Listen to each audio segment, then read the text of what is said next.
Pour y vivre, parlons climat, parlons avenir avec Aude Myriam Salano.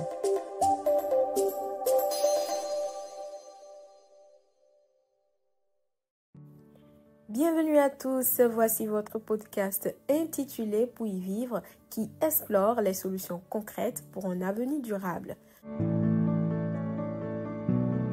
Dans cet épisode, nous vous emmenons à Cotonou au Bénin où s'est tenu un séminaire de haut niveau sur la finance climat, un événement crucial qui a eu lieu les 18 et 19 septembre 2024 avec pour objectif accélérer les investissements climatiques dans la région UEMOA.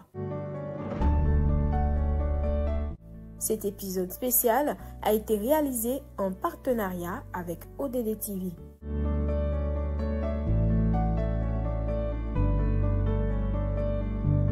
Nous avons eu l'honneur d'accueillir deux personnalités de la Banque ouest-africaine de développement, M. Ibrahim Traoré, responsable du développement des projets climat, et M. Moukaïla Moubarak, directeur du département environnement et finances climat. Ensemble, nous avons décortiqué les enjeux clés abordés autour de la finance climat et des projets qui dessineront l'avenir de la région en matière de lutte contre les effets des changements climatiques. Bonne écoute. Monsieur Traoré, vous avez assisté à la présentation sur la standardisation des études climat pour les projets dans la région. En tant que responsable du développement des projets climat, comment cette harmonisation peut-elle améliorer l'efficacité et la faisabilité des projets climatiques? Merci à ODD TV de nous donner cette opportunité d'exposer ce que nous sommes en train de faire et surtout l'objectif pour lequel ce séminaire a été mis en place. Alors, la question de la standardisation est très simple pour nous. Il faut uniformiser les processus de développement des projets et les mécanismes de développement des études. Et c'est pour ce faire que nous avons invité les experts des 8 États membres de l'UEMOA pour s'asseoir à travers un brainstorming. Et l'idée vraiment, c'est que pour chaque approche sectorielle de développement d'un projet, on a des études standards minimum. Donc, c'est vraiment uniformiser l'approche et tenant compte des mécanismes de financement des fonds climat et ceux de la BOL. La lenteur dans la formulation des projets a été identifiée comme un obstacle majeur pour améliorer les financements nécessaires. Comment la BOAD aide-t-elle les États membres à surmonter ces obstacles et à accélérer le processus de mise en œuvre des projets climatiques? L'obstacle principal, c'est qu'on n'a pas d'études de qualité, ça c'est un, ou deux fois on n'a même pas d'études. Et quand on n'a pas d'études, c'est qu'on n'a pas de ressources pour financer ces études-là. Donc l'idée, comme on l'a si bien répété pendant le séminaire, c'est que le Conseil des ministres de l'UEMOA a mis en place un fonds d'études climat pour la sous-région qui est simplement logé à la BOAD. Maintenant, pour faciliter l'utilisation de ce fonds, évidemment, il y a des ressources qui ont été injectées, mais pour sa pérennisation, on a besoin de ressources supplémentaires et d'un mécanisme de reconstitution sur le temps. Et donc, l'exercice ici, c'est tout simple. Vous voulez des projets bancables, il faut tout simplement des études de faisabilité qui montrent que ces projets auront une rentabilité, qu'elle soit diffuse, environnementale, sociale ou même financière ou économique. Donc l'idée ici, c'est qu'on ait un fonds d'amorçage qui va avoir un effet levier pour mobiliser des ressources pour le financement. Le fonds d'études climat a été mis en place pour soutenir des études de faisabilité. Quels sont les critères prioritaires pour accéder à ce fonds et son rôle dans l'accélération des investissements climatiques dans la région UEMOA? Le premier critère, c'est être déjà membre de l'Union économique et monétaire ouest-africaine. Donc, on a 8 États. Et la question a été posée, c'était un fonds principalement dédié aux États.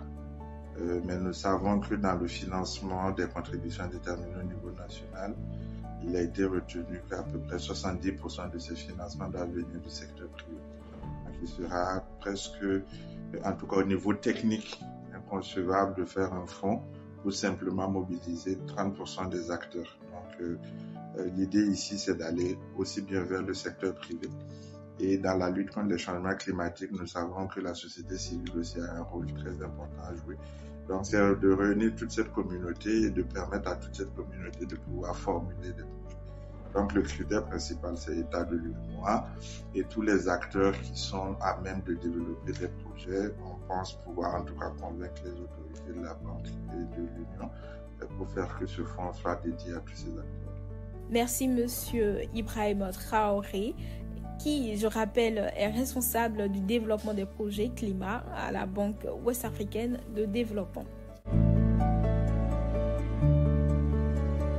Nous avons deux personnalités de la Banque ouest-africaine de développement sur ce podcast spécial Finance Climat ici à Cotonou. Monsieur Moubarak Moukaïla, vous êtes le directeur du département environnement et finances climat à la Banque ouest-africaine de développement.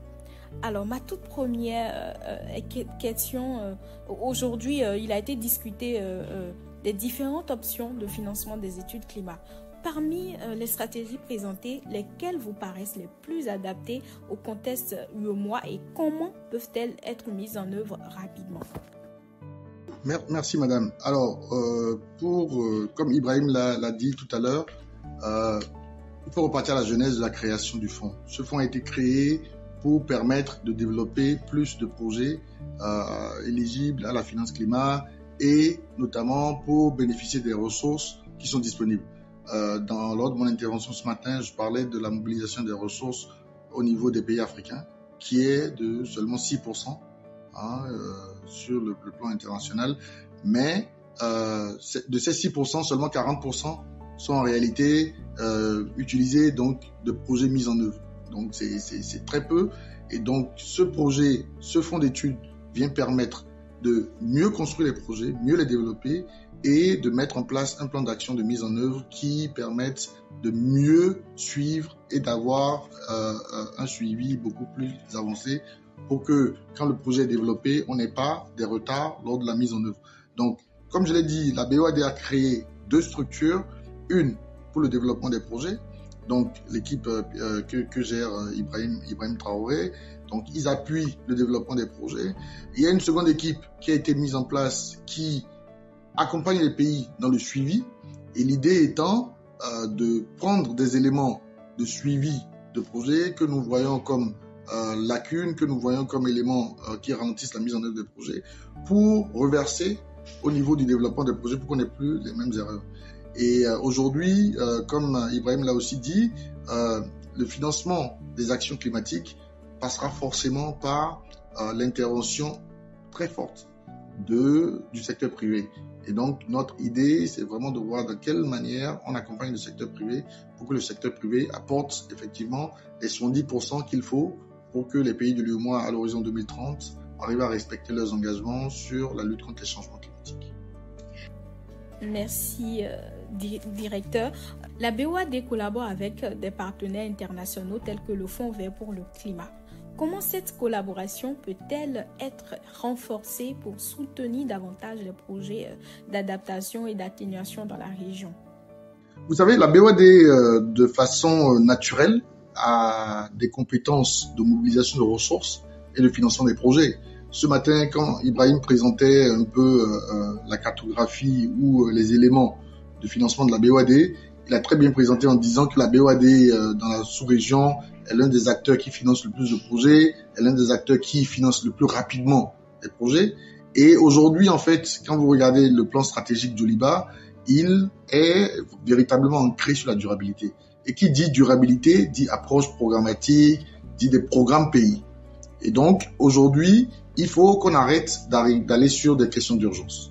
Et donc, pour financer ces programmes-là, il faut mobiliser des ressources sur le marché, mobiliser des ressources auprès des institutions comme la BOAD et autres, mais ça ne suffit pas parce que ces ressources ne sont pas adaptées au financement des besoins de développement et autres. Et donc, pour pallier ou pour apporter des solutions à ces financements, la BOAD étant accréditée aux différents mécanismes comme le Fonds vert, le Fonds d'adaptation et autres, mobilise des ressources auprès de ces fonds pour venir blinder, pour venir faire un mixage avec les ressources de marché, pour apporter plus de concessionnalité aux projets qu'elle finance. Et donc, ces projets bénéficieront, avec l'appui des fonds, des mécanismes financiers, bénéficieront de plus longue maturité et des taux d'intérêt beaucoup plus intéressants pour financer les ressources, pour financer les projets que les pays développent. L'intégration des co-bénéfices d'adaptation et d'atténuation dans les projets climatiques est un atout. Pouvez-vous nous expliquer pourquoi cette approche est indispensable pour renforcer la résilience des États de l'UEMOA face aux défis climatiques? Alors, comme je l'ai dit aussi lors de mon intervention ce matin, et je vais citer le président de la BOAD. Le président de la BOAD dit aujourd'hui, le financement climatique ou durable n'est plus quelque chose de sexy ou de particulier. Le financement climatique aujourd'hui est quelque chose de normal. Parce que quand vous regardez tous nos pays, quand vous regardez notre côte aujourd'hui, vous regardez les projets dans le Bénin révélé par exemple, toute la côte a été refaite parce que les projets d'adaptation à cause de l'érosion côtière et autres, c'est un besoin essentiel. Sinon, d'ici une cinquantaine d'années, le Cotonou ne va plus exister. Quand vous regardez tous les projets que le gouvernement béninois développe aujourd'hui, ils mettent en avant ces questions-là, mais ce n'est pas parce que s'ils ne le font pas, le projet ne sera pas beau ou quoi que ce soit. C'est essentiel. Donc aujourd'hui, intégrer des aspects, des questions d'adaptation, d'atténuation dans les projets n'est pas pour des pays, en tout cas de nos pays, n'est pas quelque chose de sexy ou d'extraordinaire. C'est quelque chose de normal. Et comme je vais citer encore Ibrahim ce matin, comme Ibrahim l'a dit ce matin aussi, tous les projets que nous finançons ont besoin d'être adaptés aux difficultés de nos populations. Et je crois que nos populations ont réellement besoin de solutions adaptées. Et aujourd'hui, les projets que nous finançons ont besoin d'avoir cette particularité, ont besoin d'avoir et l'adaptation ou l'atténuation comme sous-jacent pour mobiliser des ressources concessionnelles justement pour leur permettre d'être rentables ou de leur permettre d'être bien développés. Monsieur Ibrahim Traoré, à la lumière des discussions, quelles sont les principales priorités de la BOAD pour les années à venir en matière de financement climatique et de soutien aux projets dans les États membres de l'UEMOA? Notre première priorité, c'est d'apporter des conseils aux États en matière de lutte contre le changement climatique. La deuxième priorité, c'est de verdir le portefeuille de la banque. On a 25% cette année et comme on l'a dit avec le directeur Moubarak, je pense que dans les perspectives pour le prochain plan quinquennal, on aura des objectifs un peu plus élevés. L'idée ici, c'est d'accélérer, d'accompagner et de renforcer les capacités des États, de sorte à faire qu'on a bon espoir que la BOAD soit une banque verte demain. Je pense que c'est ça notre priorité.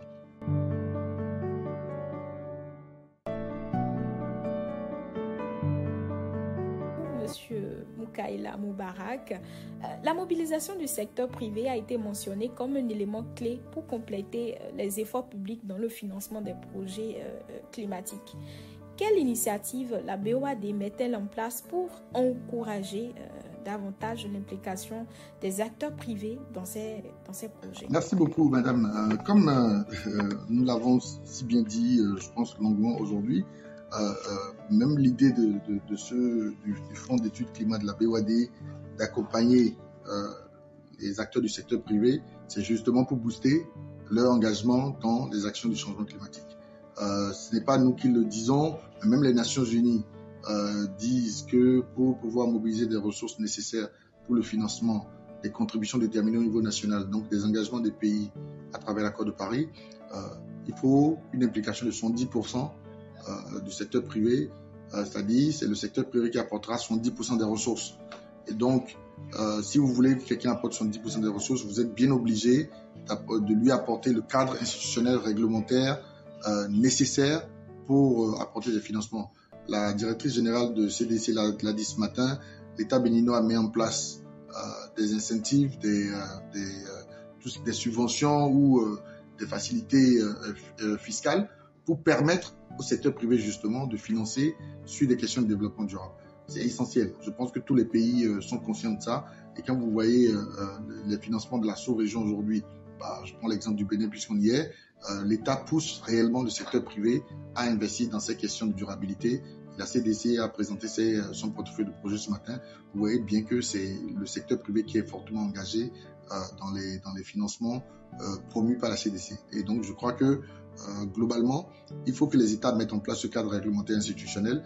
Et nous, de notre côté, en tant qu'acteurs de financement, nous devons travailler sur le renforcement de capacité des acteurs, mieux communiquer sur nos outils, mieux communiquer sur les instruments que nous avons pour financer ces questions-là et vraiment travailler en synergie avec et le gouvernement et le secteur privé, donc mettre en place des mécanismes de partenariat public-privé pour mobiliser assez de ressources pour financer ces questions. Parce que quand on parle de beaucoup de projets dans le cadre de la lutte contre les changements climatiques, on parle des projets d'ordre public, mais puisque le public n'a pas assez de ressources pour les financer, on doit aller chercher des ressources avec le secteur privé, mais il faut derrière mettre en place des mécanismes pour permettre au secteur privé d'être rentable. Parce que quelqu'un qui est du secteur privé, quand il finance un projet, son premier objectif, c'est la rentabilité. Et donc, quand vous ne lui apportez pas la rentabilité, il n'est pas intéressé par le projet. Et donc, ce que nous faisons avec les mécanismes financiers, le fonds vert et autres, c'est d'aller chercher des ressources, venir voir les États, chercher des ressources du privé. Et quand on mélange toutes ces ressources, on arrive à apporter une meilleure rentabilité au projet. Et donc, c'est vraiment ces actions-là que la BOAD mène pour inciter le secteur privé à réellement investir dans les questions de lutte contre les changements climatiques et le développement durable en général. Alors, Monsieur Mukaila, on dit souvent, chaque fois que le banquier sort 1 franc, il s'attend à gagner 10 fois plus. Est-ce que la finance climat est rentable pour une institution comme la BOAD? Alors, aujourd'hui, la question liée au changement climatique est essentielle, comme je l'ai dit. Et au-delà de la rentabilité, aujourd'hui, les institutions financières regardent tout ce qu'il y a comme impact derrière les financements. Parce qu'aujourd'hui, quand vous prenez les ressources naturelles, si on ne fait rien pour protéger notre biodiversité, par exemple, tout ce que nous finançons, demain, la dégradation, les mines et autres, à cause de ces aspects-là, nous allons plus avoir autant de ressources naturelles pour nous développer, pour fabriquer des instruments, des engins et autres. Donc aujourd'hui, il est de notre ressort de protéger quand même ces ressources naturelles. Et pour y arriver, il faut investir dedans. Et les institutions financières ne regardent plus que l'aspect financier. Ils regardent aussi l'aspect des impacts. Et je crois que la BOAD est résolument engagée vers la durabilité, comme nous l'avons dit à travers le plan Joliba. Mais la BOAD est une institution financière, une banque. Et comme je l'ai dit aujourd'hui, il y a des mécanismes financiers avec les différents fonds. La BOAD récemment a eu l'approbation par le Fonds pour l'environnement mondial de ressources pour accompagner des études au Bénin, au Burkina et au Mali. Et ces études-là, justement, c'est pour apporter des ressources, pour vraiment intégrer ces aspects-là dans les études que la BOAD va regarder. Donc, c'est des éléments importants qu'aujourd'hui, une institution financière ne peut pas fermer, sur lesquels une institution financière ne peut pas fermer les yeux. Donc, justement, le Fonds d'études climat est mis en place pour regarder les projets en amont, pour réellement intégrer des aspects de durabilité, des aspects de protection de nos ressources naturelles, protection de nos espèces naturelles, protection de la nature globalement, dans les projets avant que ces projets-là ne soient financés. Donc on peut allier les deux, on peut faire les deux. On peut bien avoir une rentabilité et aussi protéger notre espace et protéger la nature. Donc c'est vraiment le rôle de la BOAD et toutes les banques aujourd'hui sont alignées dans cette thématique-là. La BOAD aussi co-préside actuellement l'IDFC, qui est un groupe d'institutions de développement, de banques de développement, qui justement regarde de façon globale à travers le monde ces aspects-là. C'est un groupe de 26 banques de développement et la BOAD aujourd'hui préside ce groupe-là. Et à travers ce groupe, c'est la promotion des actions concrètes sur la lutte contre les changements climatiques, sur le développement durable, sur la biodiversité, ainsi de suite. Donc, je peux vous dire que toutes les institutions financières aujourd'hui sont conscientes de ces questions. Il paraît que si le changement climatique est une banque, on l'aurait sauvé depuis. Est-ce que vous partagez cet avis, Monsieur Traoré? Je ne partage pas cet avis. parce que je pense que l'avenir de la planète nous incombe à tous. Comme on dit, le développement durable, c'est de faire en sorte que les générations futures puissent perdurer sur la planète. Et je pense que si nous devons la sauver, nous sommes conscients aujourd'hui, quels qu'en soient les climato-sceptiques, nous sommes conscients aujourd'hui qu'il faut faire des efforts. Maintenant, c'est comment faire ces efforts aussi qui fait que nous sommes en train de négocier. La question aujourd'hui, c'est comment faire. Donc là, on est en train de discuter cet atelier, tout ce que le directeur vient de dire, tout ce que le président de la BOAD est en train de faire, parce qu'on court par devers le monde pour savoir comment financer. Donc pour moi, la question, c'est comment. La question n'est plus est-ce qu'on doit, mais c'est comment on doit le faire. Dans quelques mois, le risque que Donald Trump retourne à la Maison-Blanche existe. Nous avons encore en tête tout ce qui s'est passé en 2016 avec le retrait des États-Unis de l'accord de Paris sur le climat ainsi que les financements. Lorsqu'on sait que les États-Unis sont des gros contributeurs des financements pour la lutte contre les effets du changement climatique, est-ce qu'il y a une peur que les financements d'aujourd'hui dont disposent les différentes banques maigrissent ou se réduisent? Il faut savoir que même dans les négociations et les contributions déterminées nationales, il y a deux chemins. Il y a un chemin au niveau international qui est appelé conditionnel et il y a un chemin qui est inconditionnel. Et la BOAD, avec l'exercice actuel, est justement en train de travailler pour faire en sorte que ses propres engagements puissent financer et accompagner les États dans la lutte contre le changement climatique. Donc, l'agenda international ne va pas être un frein aux objectifs de la Banque sous-régionale pour lutter contre le changement climatique.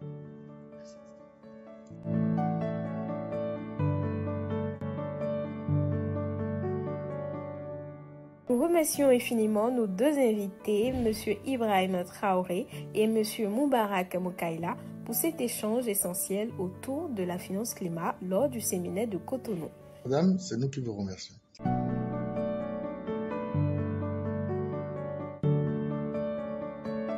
Nous avons exploré les enjeux majeurs de la finance climat et discuté des actions concrètes concernant la lutte contre les effets des changements climatiques dans la région Umois.